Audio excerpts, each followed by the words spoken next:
apapun yang harus kita lakukan kita mikir resiko dulu dong. Jangan enaknya dulu diliatin. Ingat dulu resikonya sebelum kita berinvestasi. Kalau kita takut hilang 100.000, jangan kita berinvestasi ke yang nilainya 1 juta. Investasi itu adalah menjaga nilai saat ini sama minimal dengan nilai di masa depan, atau future value-nya sama dengan current value. Selamat datang di podcast Menyala. Dari sini menyala kemana-mana. Nah, Za, kita udah bahas tadi banyak hal gitu sama narasumber kita. Dan ini hal yang mau gue bahas sebenarnya. Jadi apa tuh? Apa ya? Gue pribadi ini atau kita lah gitu kan sebenarnya milenial ya. Milenial ya. Milenial agak tipis-tipis ke Z. Oh iya. Jadi kalau istilahnya itu milenial senja. Oh iya, milenial senja. Nah, kita akan bahas soal itu nih sekarang. Bang Fikri. Nah, ini kan tadi kita udah ngobrol banyak hal segala macam, dan salah satu yang perlu kita singgung adalah masalah pengangguran. Yang nggak bisa dipungkiri bahwasanya di Indonesia sekarang ini pengangguran cukup besar kan. Itu kalau nggak salah tadi menurut Bank Dunia ya, itu ada 16,6% di Indonesia pengangguran, dan diantaranya itu adalah milenial dan Gen Z.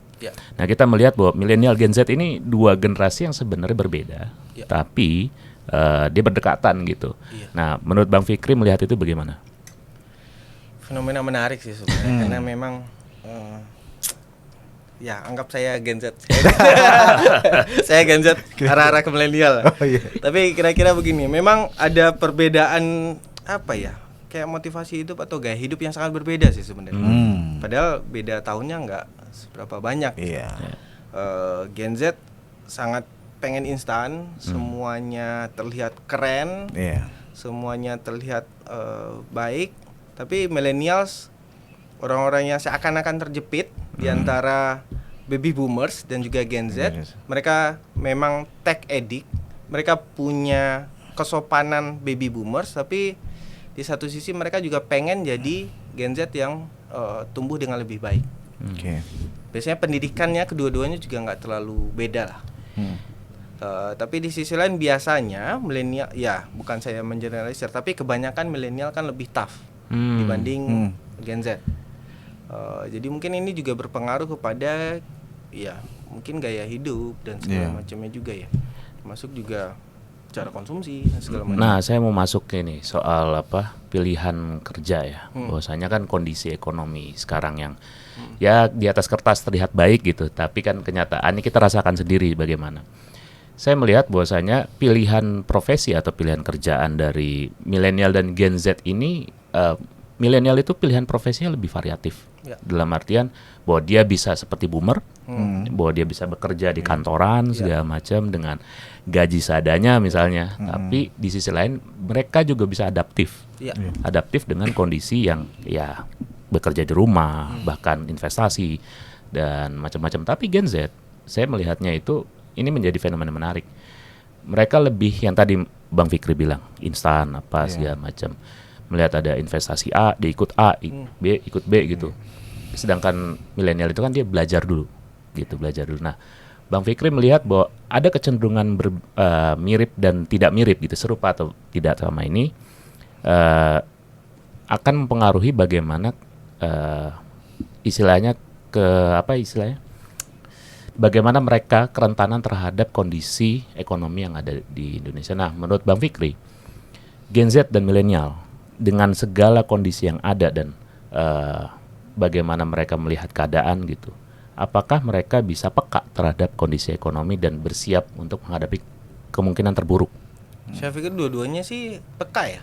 Toh dua-duanya juga tech addict lah. Tapi kalau kita lihat si millennials dulu waktu kecilnya mungkin mereka masih bisa main nggak pakai gadget. Tapi si Gen Z dari kecil udah main gadget, udah main gadget. Jadi pada saat mati lampu yang paling menderita adalah Gen Z. Milenial masih bisa main. Tapi ya sekali lagi karena ada ketergantungan yang sangat tinggi dari Gen Z terhadap gadget dan segala macam. Jadi semua gaya hidup di gadget, ya flexing dan segala macam lebih banyak mereka adopt dibanding si milenial. Jadi pada saat ada orang yang flexing ini mereka ikut. Tapi Apakah mereka punya kemampuan untuk melakukan analisa? Nah, itu PR-nya. Ya. Nah, itu. Milenial kadang ikut-ikutan juga, tapi mereka mungkin menurut saya ya punya pikiran yang lebih panjang. Yeah.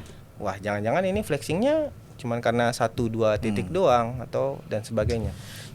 Ya itu yang harus ditanamkan sebenarnya.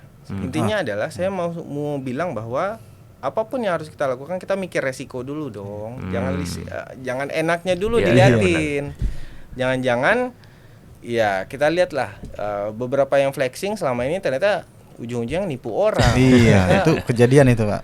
Iya. Nah, ya, itu kan juga berpengaruh juga, Bang, ke ke cara pandang dia di dalam mencari ilmu misalkan. Iya. Kalau kita kan generasi milenial lah, itu kan biasanya itu cenderung tuh kritis lah, cenderung ingin lelah-lelah lah. Iya. Kalau mereka kan biasanya tuh yang fenomena saat ini kan banyak influencer lah, dengan pendekatan kripto, Bitcoin lah. Nah, dengan tuh begini tuh investasi tuh kalian tuh akan tidak stagnan lah dan lain-lain seperti itu. Nah, ini gimana Bang Fikri itu melihatnya kan fenomena tuh kripto dan Bitcoin ini? Ya. Kalau saya sih melihat fenomena Bitcoin dan kripto ya bukan masalah Gen Z sama milenial saja sih sebenarnya. Toh ini juga sudah mencakup ke semua generasi.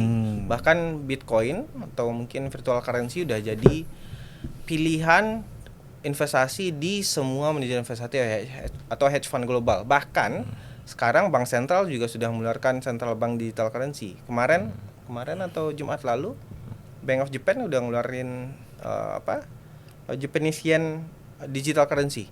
Jadi saya pikir ini juga harus diadopt oleh semua orang, semua kalangan bahkan. Tapi catatannya adalah digital currency seperti apa yang kita inginkan. Kalau ya tadi mungkin Gen Z yang cepat naik cepat turun, cepat naik tapi mereka lupa kalau itu akan cepat turun juga. Sedangkan kalau dari bank sentral kan tentunya mereka nyari yang lebih stabil coin dan segala macam lah. Nah itu yang mungkin perlu dilakukan analisa lebih jauh sih. Jadi saya sih cuma mengatakan bahwa ingat dulu resikonya sebelum kita berinvestasi. Jangan satu orang bagus belum tentu juga berdampak bagus juga ke kita. Kita nggak tahu profil resiko kita kayak gimana. Dia kehilangan 1 juta mah santai-santai aja karena pendapatan mereka atau pendapatan orang tua mereka di balik itu kita lupa. Benar-benar. Tapi pada saat kita kehilangan 1 juta semuanya habis. Ya yang kayak gitu nggak pernah disosialisasikan.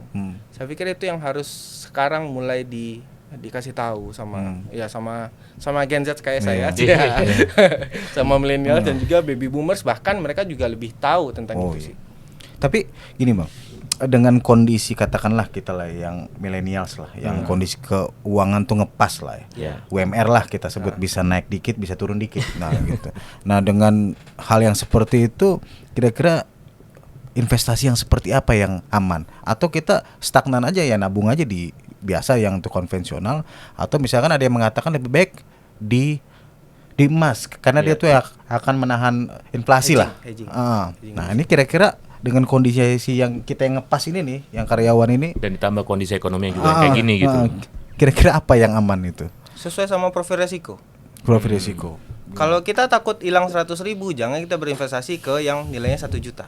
Atau gampangnya gini, kalau kita cuman berani untuk mengambil resiko 5%, jangan kita ambil yang punya resiko 30%, 20%.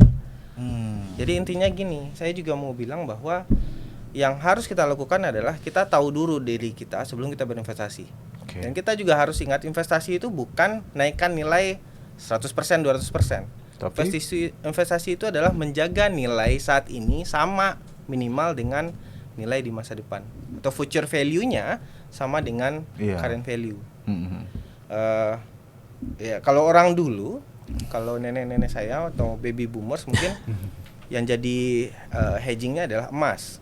Artinya kalau nilai emas saya 1 juta sekarang, saya punya 1 gram, berarti saya harus berinvestasi ke nilai masa depan yang nilainya sama dengan 1 gram tersebut. Jadi kalaupun naiknya 1%, 2%, asal harganya sama dengan barang hedging saya dengan harga emas, ya nggak masalah.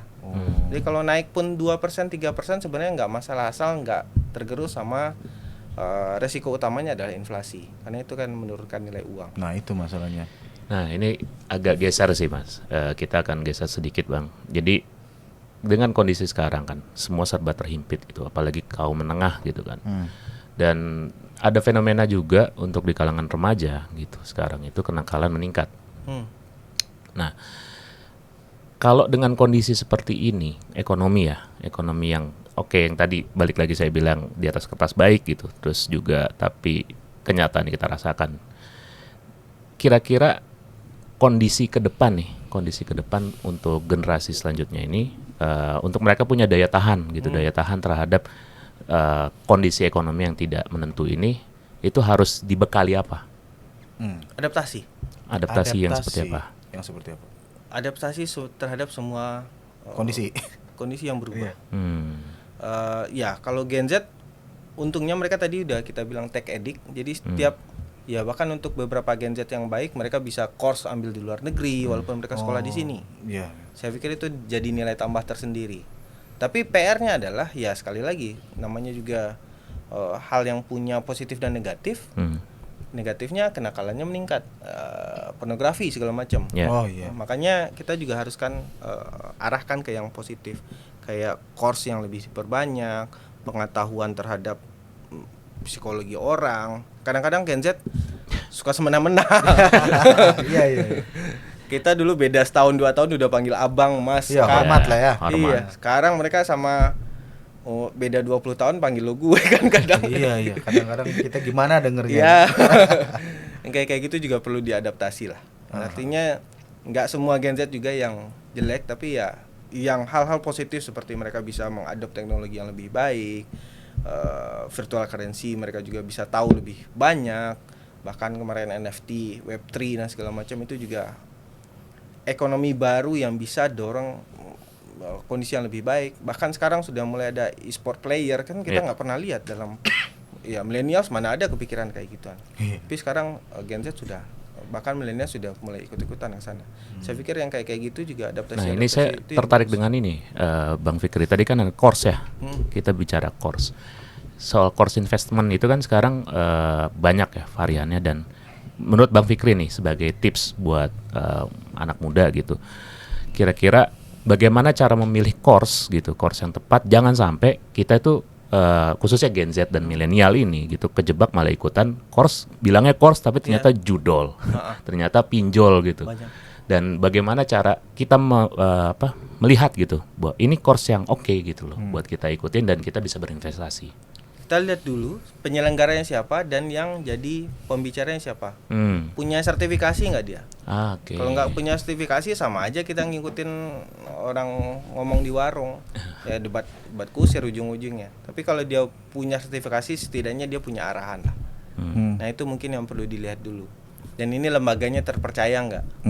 Kan kita ya tinggal searching di internet, googling, kita pasti udah tahu ini lembaganya adalah lembaga ini, tersertifikasi oleh ini.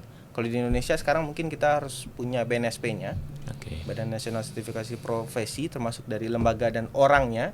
Bahkan penasihat investasi di Indonesia, influencer, sekarang harus punya sertifikat penasihat investasi. Jadi harusnya kita juga ngelihat influencernya, jangan sekedar influencer yang cuman bilang harga naik besok, ada turun besok ya. Lihat dulu dia punya sertifikasi itu enggak, minimal penasihat investasi pada saat ini sih. Jadi itu ya. Nah, mungkin ada sedikit pergeseran. Nah, kalau kita bahas soal Gen Z tadi ya, fenomena. Nah, belakangan nih kita lihat kan di berita-berita lah di media massa itu banyak sekali ya yang terkena kasus judol, pinjol. Itu hal yang mungkin kita tidak terpikir sebelumnya di tengah kritisnya harusnya untuk masyarakat Gen Z kan, dengan hal-hal keterbukaan ini kok banyak dan itu jumlahnya cukup masif dan sangat meresahkan itu. Nah itu ini fenomena apa Pak?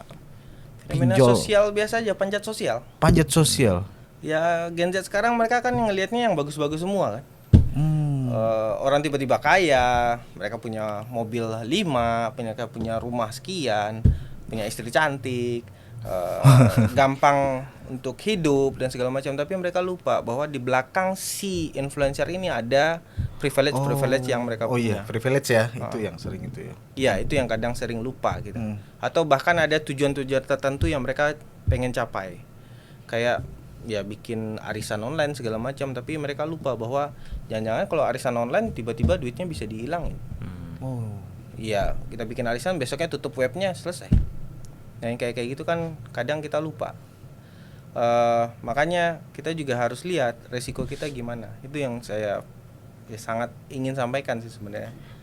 Ingat dulu resiko kita, ingat dulu privilege kita gimana. Ya jangan-jangan kita punya kemampuan cuman beli baju 100.000, jangan beli baju yang bermerek sekian-sekian yang biasa dipakai oleh influencer. Kalau kita cuma bisa naik Vespa, ya ngapain kita beli Ferrari misalnya? Ya kan enggak. Ya privilege-nya beda. Yang kayak gitu juga perlu diingatkan sih buat para buat semuanya sih, enggak cuma Gen Z. Nah, ini Bang, sebenarnya ini pertanyaan tadi terlintas aja nih, karena tadi udah disinggung nih soal pinjol. Sebenarnya kalau ini sebenarnya pertanyaan yang lucu sebenarnya buat saya, karena sangat-sangat sederhana dan terlintas gitu aja. Pinjol itu berpengaruh nggak menurut Bang Fikri terhadap perkembangan atau kondisi perekonomian di Indonesia? Dan berpengaruhnya seperti apa? Mungkin bahasanya bukan pinjol, buy now pay later. Oke. Ini bahasa ilmiahnya. Bahasa yang banyak dipakai kan buy now pay later. Buy now pay later. Ini kan mulainya di Swedia kalau saya nggak salah. Swedia? Iya. Oh, di Swedia? Iya, kalau saya nggak salah ya, Swedia apa Denmark atau apa. Bukan negara Skandinavia yang pertama kali bikin itu. Awalnya sih bagus.